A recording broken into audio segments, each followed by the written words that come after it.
Hello, everyone, and thank you for joining us today on PoliWine, where we'd like to take a deep dive into stories pulled from the media and have a fun time while breaking it down. I'm Jillian, and let's get into it. First of all, I wanted to give a shout out to a very special friend of mine. Today is a big and special birthday of hers, so I wanted to say happy birthday, and I can't wait to see it because I am coming with the fun. So enjoy your day. I am sending much love and happy birthday cheers to you. So moving on over to the West Coast, this past Monday, about an hour outside of San Diego, was the epicenter of a 5.2 earthquake, magnitude earthquake. And it was felt far and wide. I had friends out there. They were telling me that they could feel it, and it was definitely startling. But I don't know if you saw the footage from the San Diego Zoo Safari. It's really just remarkable footage coming out. There is footage of these elephants during the earthquake. These elephants come to the middle of, I don't know, the yard. For lack of better words, they come to the middle of the yard from where their facility is at the San Diego Zoo, and they start forming this protective circle around the small young elephants. And it was just so fascinating to watch because it's just so instinctual. It is just absolutely remarkable.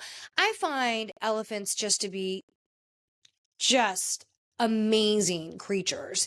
And I found this video footage just absolutely profound, amazing. I loved it. I love elephants. I love watching this video footage and just the instinct they have just for protectors and nurturers, just amazing. So, there's been so much seismic activity going on lately. California has had recent earthquakes, so we're just kind of keeping an eye out there in the West Coast, California. We are thinking of you, and we're also kind of bracing ourselves for any aftershocks that might follow. Now, moving over into the world of sports, if you are a golf fan, a moment in history, only a few has come before him, and that is Rory McIlroy won the Masters. But not only did he win the Masters, he sealed the deal in history. He won the Grand Slam. That means he has won all the major tournaments. He's got that under his belt. And congratulations to you, Rory McIlroy. You are just a superstar in your sport. But I have to tell you, somebody was a show stealer. Okay, they took your moment of glory, and I hope you don't mind taking a sidestep to this little cutie, and that was your daughter, Poppy. Oh my God, who may have been the cutest little girl ever, and that straight putt into a hole-in-one shot seen around the world, and that had just to be such an awesome moment for Dad. So special. But Roy McIlroy, congratulations to you too, Poppy, and the whole entire family. Now, in the world of politics, and we are up, we are down. We have, the news is just, it is ever changing. We have the tariffs, we have the deportations. We have planes. It is chaos. Bill Maher is getting a lot of flack because he actually went to the White House. He had dinner with Trump. I think Kid Rock was a mediator. Was Kid Rock the peacemaker? Was he the olive branch in this scenario? It sounds like he was. Kid Rock.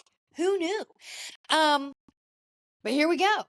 So I guess he was the olive branch that made this meeting happen. And it was him. There was Dana White. There are a few other people in the meeting, right? But he sat down with Trump, and he's got a lot of flack for it. And he's even come out, after he went to the White House, the next show he had, he kind of gave his take. And his take was, although we may disagree on many things, the person I sat down and had dinner with was not the individual you see on television. He's not this bombastic, hyperbolic individual that you see on TV. That seems to me character-like, because the man that I had dinner with at the White House was not that individual we see flying off the handle, at like CPAC. So this was Bill Maher's take. He's like, I was able to question him. I was able to, answered Trump honestly, and he received my opinion. Trump even went out and asked my thoughts, asked me questions. He said that he respected my opinion. This was Bill Maher, and I'm paraphrasing here, in certain things because he knows that I'm very involved and I'm in touch with a lot of these issues. And I think that there's something to be said in this, right? If you have a stance and you want to get through to the other side, you're going to have to meet them in the middle or meet them in their home, right? That's what Bill Maher said. And that's what Bill Maher was trying to do. He's like, look, we may not agree. We pretty much disagree at most of the time. But if I want to be heard, I have to go to where you are so you hear me. And it sounds like they were both received. Trump heard him, he heard Trump. And at the end of the day, he had a somewhat decent report card of the whole experience. So win-win for both, right? Trump looks good, Bill Maher looks good. Well, guess not. Well, then after Bill Maher gets back, is his take on the whole scenario. He got a lot of flack because he actually went. And however you feel, I think in such divisive times in politics where there's so much yelling and screaming and conflict, you cannot hear the other side. It gets muted out by the loudness and sometimes just the insanity of what's being said. And I think that's what you have to do. You have to meet each other in the middle. I think that is what you do for conflict resolution, for politics. This is how adults act. And you can say what you want. You may disagree. I don't disagree with him. He's been saying it for years. If you want the other side to hear you, go to the other side. That's why he says, I have no problem going on, like, for example, Fox. I know that I'm not going to be well received on Fox. This is Bill Maher. I know that they're probably not going to like what I have to say, and they're probably going to dispute everything I say. However, I feel that it's my job to go so their listeners hear the other side, because if you're just always caught in that bubble or in that loop of the same information, the same feed, you're never going to hear the other side. So it takes somebody willing to go into the lion's den, if you will, to face the hardship, to be heard. And you never know what might come out of it. Sometimes it's good. Sometimes it's bad. This case in Bill Maher's fan base, a little bad. If someone is going to invite me to the White House, where I can sit directly across from the President of the United States, like him or not, disagree with him, whatever. And if they want to say, I want to have dinner with you because I want to hear what you have to say, how do you say no? That is an opportunity of a lifetime, and that is a moment in history. Look, you have John Fetterman said, I'm willing to cross the aisle and go meet with Trump to be heard. And he did. He got a lot of flack for it too. Morning Joe Scarborough, he went and had a meeting at Trump. He went to Mar-a-Lago, and they got flack for it as well. But I mean, isn't there a part of you that just kind of wants to know? Well, I do. So I don't understand. You might not like it. You may make your skin crawl. But there's sometimes in life we have to do things that make us uncomfortable to move forward or to get a greater depth of understanding. And they actually did. And they got flack for it, but they actually did it. And for journalists, I want to know, as somebody in politics like Fetterman, I want to know what's in their head, what they're thinking. Trump's pretty forthcoming what he says. If he says it, you better believe it. He's probably going to follow through. But I applaud them for having to swallow their ego, maybe a little bit of pride, for a moment to go sit in front of somebody they really don't like to make change. There you go. That's all I'm going to say. But also, if we're going to say one other thing, let's bring a little bit of light to stuff happening in the White House. And that is the skit on Saturday Night Live this past week. Did anyone see the White Lotus parody called White POTUS? Oh my God. It was It was fantastic. It was fantastic. The writing for that skit, it was right there in front of us the whole time. It was there the whole time. How the Ratcliffe family was the Trump family in the skit. How the girl group were excluding Marco Rubio. So funny. Oh my God, I can't. The whole RFK Jr. with removing the fluoride and Amy Lou Wood with the teeth. I know there was a lot of heat that SNL got from that Amy Lou Wood skit about her teeth. It was hilarious.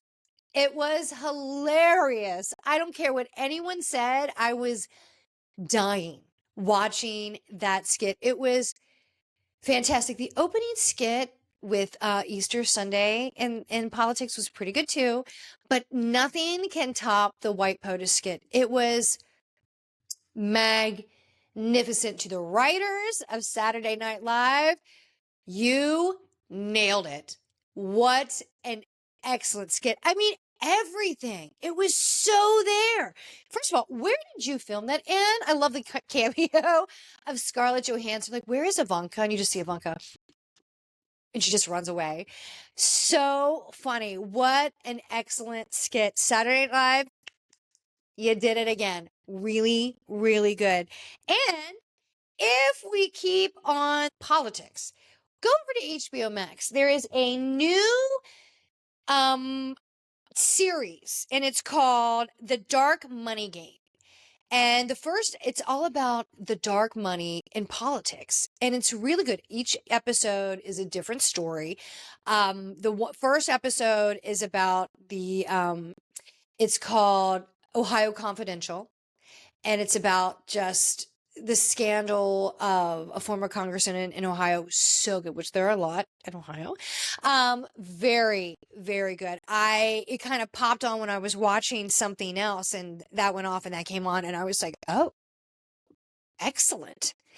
Very much enjoyed it. So if you have an opportunity, watch The Dark Money Game. It talks about the underbelly of the beast in politics, but it's the super PAC money and all these and please, I might get it wrong. Was it kind of like a 501c or something like that, where you don't have to disclose the names of the donors into these large accounts? Fascinating. So The Dark Money Game, HBO Max, only have had a few episodes to come out, but man, it was good. And if you want to talk about some other really good shows on HBO Max, I said it last week. They gave us 2 episodes, boom, out of the gates. Hacks. Hacks is back. Gene Smart, great show, and just as good as last season. Season 4 is already to a great start. Like I said, they gave us 2 episodes, first drop, awesome. Thank you for keeping me on the hook. I love it. The storyline's just as good. They pick up right where they left off and right off fighting out of the gate. You got me. You got me.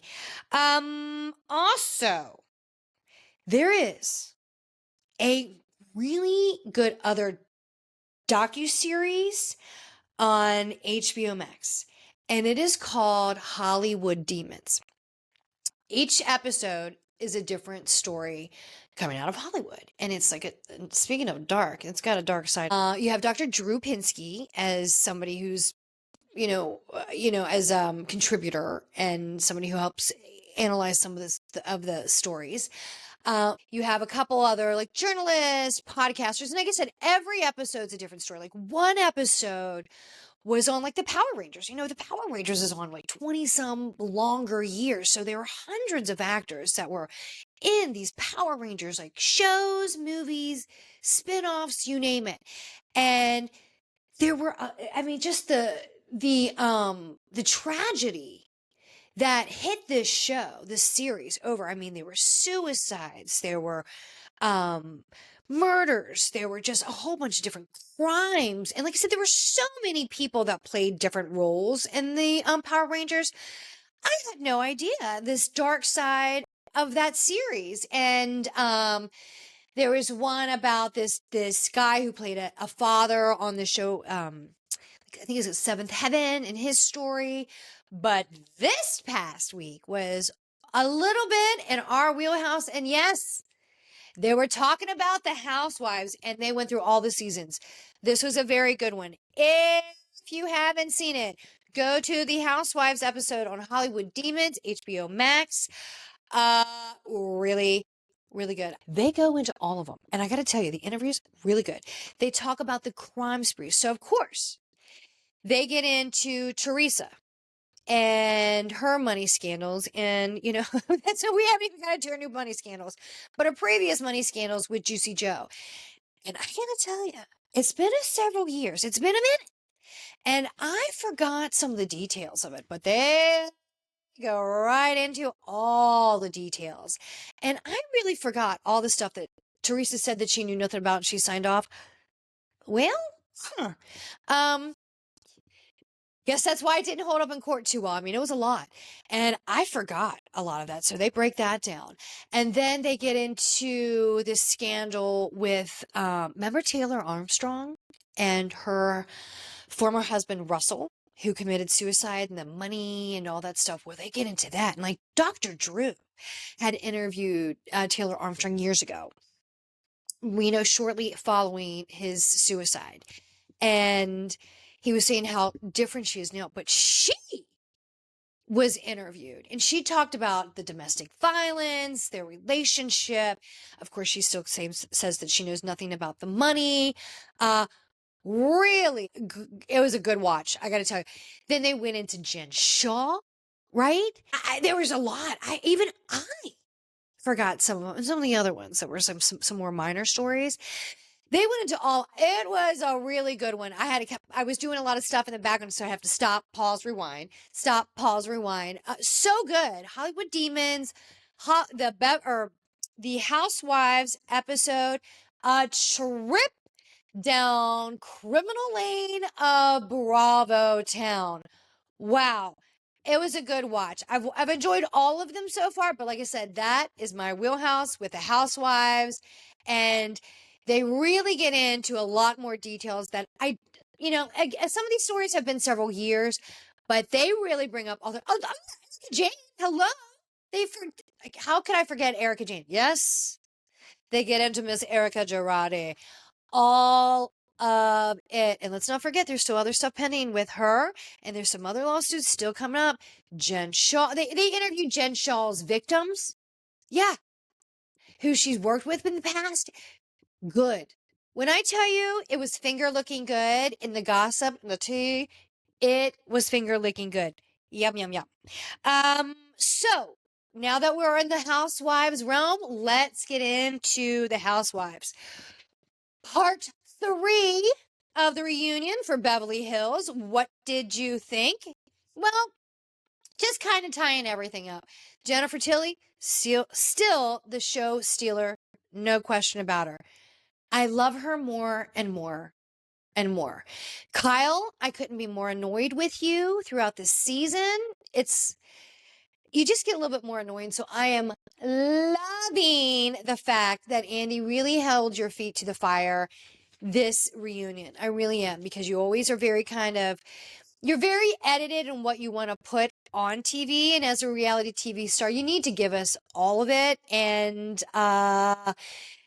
you're very hot and cold with what you want to disclose. And that's not really fair to us as viewers, and it's not really fair to the other cast that's willing to put a lot on the line. So I'm so happy. I like that they revisited the conversation that was missed last year with Kathy and Sutton. Remember Sutton got a little woozy and had a fainting episode, so she was taken to the hospital. She said that she had a bad case of bronchitis. The feelings that was kind of getting out there was that she faked it to get out of the issue with Kathy because she doesn't really want to have any conflict with Kathy. But they went into it. Everything was fine. Did Kathy yell at Sutton about not defending her a couple seasons ago? Sounds like she did. And this was the best answer. So Kathy's like, I basically gave it to her. Sutton apologized for being in the wrong. So we were good. She fell on her knee and she owned it and kissed the ring. We're good, essentially, right? That's why you gotta love Kathy. That is why you've got to love Kathy. She's great. And she's a mess. I love her. She's whipping out her gum during the whole thing. I mean, Kathy, you're great. I love Kathy. Kathy is everything. Um, who else? Dorit. This was really the Dorit show. This entire reunion. She was pissed. She was ready to go. I liked it. She kept me on the hook. You could see this entire part 3 after they took the break. Garcelle checked out. And she even said, I'm tired, Andy. I'm done. I don't even want to ask any more questions. I'm just annoyed. And Andy's like, well, why are you so frustrated? She's like, I'm over it. I'm done. And you know what? Garcelle, good on you. You walked, you could see it. Like that girl was done. She had the glaze behind the eyes. She was just checked out. Like she was so anxious to get off that stage and get away from those people. She didn't even make it through the cast photo. Like she was just like, they said, let's do a toast. She's like, yeah, I'm out. I'm done. I don't want to stand here with you fake people. I don't want to breathe the same air as you. I am done. And you know what? Good for you. Good for you. She walked out on her own, and I hope you come back. You're doing great. You're killing it. You don't need it. But I hope once in a while that I want to check in with a Garcelle. So I hope from, season to season, I hope there's a luncheon, a dinner that she gets invited back to, like Denise Richards. Could Garcelle get a spinoff? Ooh. Denise Richards did. Why couldn't Garcelle? Garcelle spinoff, I say. And there is a new spinoff coming up. Let's not forget about it. It is New Gen in NYC, and that's all the kids of some of our favorite Bravo celebrities that we've loved over the years. Their kids in New York City living life with the cameras on them. But let's give that a chance. That airs at the end of the month. But I am okay with Garcelle leaving Bravo. I think that was a very bold move to say, I'm done with this. I cannot handle this superficiality, and I cannot be in this same space with you fake people. I cannot deal a second longer. So good on you, Garcelle. You proved yourself to me. I mean, I like Garcelle. So I hate to see her go. I hope to see you come back now and again. And Jennifer Tilly, being a friend of, and she even said it so well. She's like, being a friend of is great. Jennifer Tilly is just, it's like playing a harp of happiness. Just, strum those strings and here we go. It's joy, absolute joy. I love Jennifer Tilly. So keep her as a friend of. But right after we concluded the reunion of Beverly Hills, we had, boom, the premiere of season 2 of The Valley. And did they bring it? They brought it. Crazy Kristen, who I love. I love Crazy Kristen. You want to know why? We all have a Crazy Kristen in our group, in our friend group. All of us. And you want to know why we all have a Crazy Kristen in our group? Because somewhere deep down in all of us, there is a little sliver of Crazy Kristen in us too. So I get you, girl. I get you. All of our friends get you. That's why we like you. So we got Kristen, we got Jax and Brittany back. You got the other couples, you got Jacqueline, you got Zach, and you've already got the Brittany Jax drama. You've got Kristen and Luke, and just you remember the Michelle relationship that was ending, which was so good. That drama is back, and how Kristen is now friends with the ex after they blamed Kristen for ruining their marriage, because she's like, your wife's been having an affair. Like, it came out, look, Kristen, there is one thing we know about you. Kristen's usually pretty right in these situations, right? Let's take a trip down memory lane if you wish. Let's go back to early Vanderpump days with Kristen. And I had to tell somebody this the other day, because I'm like, you don't understand. This is why I love Kristen. So let's go back. Remember back in early Vanderpump days when she was dating Tom Sandoval? Remember when she was dating him for years? And then there was that whole Miami girl situation, cheating, and he denied it. What came out was true. Remember then there was a whole Ariana cheating. Came out, ended up being true. But both of those situations, he gaslit Kristen saying, "You're crazy. Girls, listen to this pattern. When you ask someone if there's any type of infidelity, emotional, physical, whatever it may be, and they go way over the top extreme, start gaslighting you, you're crazy, you're crazy, you're crazy. There is something there. And you better start looking if you haven't yet, because there are crumbs to collect, my dear." And she did. She asked him about the Miami girl. He said she was crazy, fought with her. She was right. About Ariana, told her she was crazy, fought with her. They ended up breaking up. Guess what? She was right.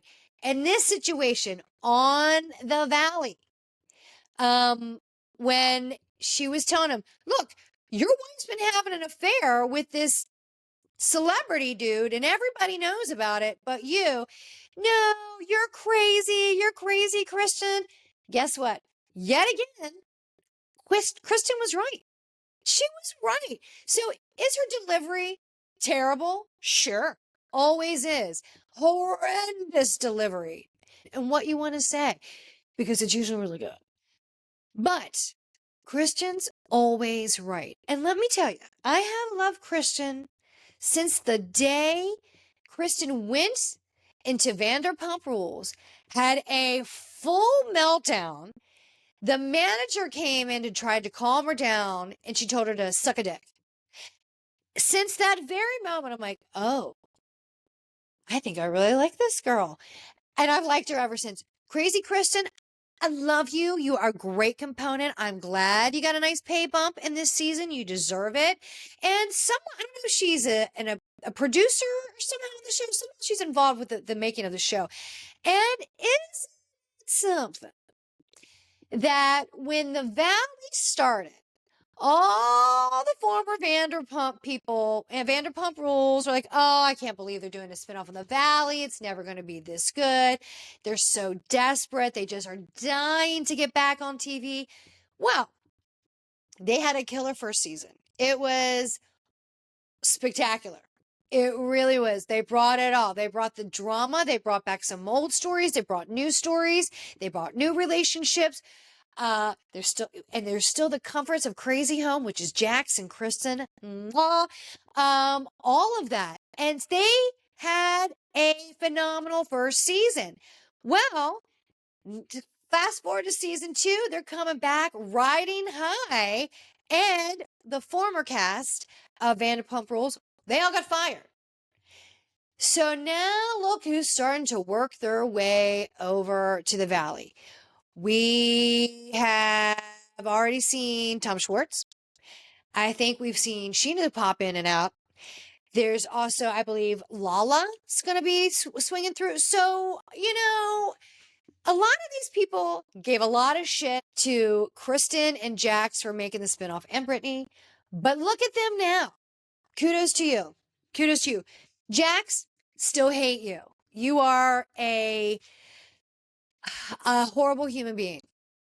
Okay? There is no defending you, no defending your behavior. Tom Schwartz, it's really nice of you trying to come up and be like, "Dude, what your actions are inexcusable. I can't defend them. I'm here to try and get you back on the right track because you are going to lose everything." And he is losing everything. There's going to come to a point, and this is exactly what happened on Vanderpump Rules. There's going to be a point, and he can't control himself. You can put that man into enough treatment centers and programs all you want. You can get that guy a life coach, you can get him a sober coach, you can get him, I don't know, a spirit coach, a spirit animal, whatever you need, an emotional support animal. I don't care. You cannot change this man. It is too late in the game. And forewarning to anybody who comes around here. I mean, you already heard the story about Brittany saying there were panties on the sink with wipes. What does that mean? Girl, you know what that means, and it's gross. So, warning to all the girls that are trying to hook up with Jax. It's a hopeless cause. Just don't go. Have your fun and just don't go any further with that. And go get tested after that experience. You really, really should. But I'm enjoying the very first episode. Go right into it. They pick right up. Excellent start. Good on you, Valley. Welcome back. So good to have you back this season. Atlanta. They are this season. The infighting is insanity and engaging at the same time. Oh God. So I am a little heartbroken that nobody wants to film with Kenya this season. I thought, yes, it was really gross, Kenya, what you did, having your blow up pictures at your beautiful opening event for your salon, for you to take that moment that was supposed to be such a beautiful, wonderful, honorable moment for you and your family, and just to use that as a platform to shame and humiliate Brit was it was beneath you, and it was pretty disgusting. I'm not gonna lie. I totally agree with the women who could not even stand to be in the room when that was happening. I agree with that. I support that. Maybe she should have had, I don't know, maybe Cindy could have, or Kenya could have been suspended for like an episode or two. I feel like we've seen much worse in the series of the Housewives. I don't defend it. I do not defend it. I do not condone any of that. It's bullying. It's shameful behavior. It's disgusting behavior. That's not how we should treat other women. That's not how we should treat each other. And Kenya, set a better example for your daughter, period. But I think Brit is, look, I have slightly mixed feelings on it. I can't imagine what she's going through on social media, but you have received so much support from the internet, from production, and from your cast members. Okay? Ride that support till the sunset. Okay? Take the support, feed off of it, and build your story from there. Because you really don't have a lot of storyline this season. But now, your friend Kelly, and I want to try her waffles. She had a lovely party for you. A Capri party, gorgeous, with the lemons, with her Williams and Sonoma decor, as she said. Very beautiful. Everyone look good. I really like Angela. I think she's funny. She's a little, subtle, little demure right now, but I'm waiting for the wildcat to come out because I think it lives inside of her. But I think she's just gorgeous. And I totally support you carrying a fan everywhere you go. You carry that fan proudly. A girl can wear, I like an accessory. What can I say? And you wear it well. Fan girl, fan away. Get the windblown look. You look gorgeous. Portia confidence strong, and I like it. Oh, Shamia's all over the place. I think it's hilarious. Who knew that Shamir was the never-ending talker, the never-ending story, the never-ending singer. I love how production's like, we got it. She's like, you're going to hear it. I'm going to finish it out. They're like, we got it. How many hours do you think are on the editing floor from Shamir? And I really like Shamir. I think she's funny. Background, we're getting a little bit more of her story. But I like how we have Shamia here this season. I like that we've always had a little intro into her. But I like now that she stands alone. And we had the fallout with Kenya and the whole party and the debacle there. We had the fallout there. She has the party. And Brit is just going in after everybody. She's like, "Well, I've lost my license." And Angela's like, "Well, I have an insurance license as well." Like, there has to be some pretty serious allegations and evidence against you for them to, revoke your license. And I mean, there has to be more than just rumors. And that's all Angela said. And Britt jumped down her throat and she went after Drew and you name it. She started boom, boom, boom, going after everybody. Britt, this is going to be your downfall because now you're going to turn everybody against you. And here's a little bit of the other thing is that Britt found out that some of the other people were talking to Kenya and they're a little bit of Team Kenya. She doesn't like that either. But I hope Kenya can come back because I think Kenya's really strong and she deserves a place. I think a timeout was best for Kenya. I think a timeout. Let's not forget Portia got a timeout for a while. Remember the whole sex dungeon thing there? Those were some pretty harsh things. And then there was a fight. So I find it a little shocking, but I hope Kenya can come back. I hope she's willing to come back because Kenya was already good this season so far. I enjoyed it. So bring Kenya back. And on another note, as we wrap out, I just want to say Wendy Williams has been in the news again. She is still fighting the fight with her new attorney. And from everybody from the PoliWine, we just want to say, we love you, Wendy. And girl, we're here for you. How you doing? That's it for us today. Thank you for joining us here on PoliWine. Please follow us on Instagram at PoliWine Time. And please follow, like, and subscribe wherever you listen to your podcast, wherever you get your feed. Thank you so much and have a great day. Bye.